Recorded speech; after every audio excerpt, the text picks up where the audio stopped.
جہنم کے اندر جہنمی پڑے ہوگے.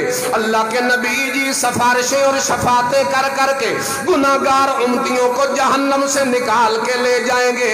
دوسرے چکر پہ اللہ اور اللہ اور لوگوں کو جہنم سے نکال کے جنت میں بھیج دے گا.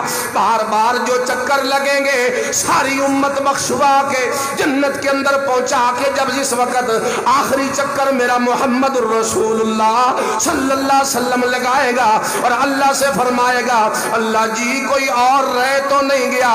اللہ فرمائیں گے نہیں سارے چلے گئے لیکن کچھ لوگ ابھی بھی جہنم میں آپ کے امتی ہیں.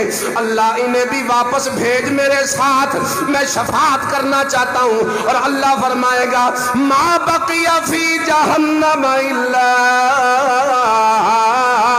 من حبسہ القرآن. اب میں کیا کروں؟ اب جہنم کے اندر صرف وہی باقی بچ گئے جنہیں قرآن روک کے بیٹھائے. انہیں میرا کلام نہیں نکلنے دیتا جہنم سے. میں کہتا ہوں بے وفائی کرو گے یہ جہنم میں قید کر دے گا تمہیں, اور اگر اس سے وفا کرو گے یہ جہنم کی گھاٹیوں سے تمہیں نکال کے جنت کے اعلیٰ درجات پہ پہنچا دے. کرو گے کوشش, پڑھو گے قرآن.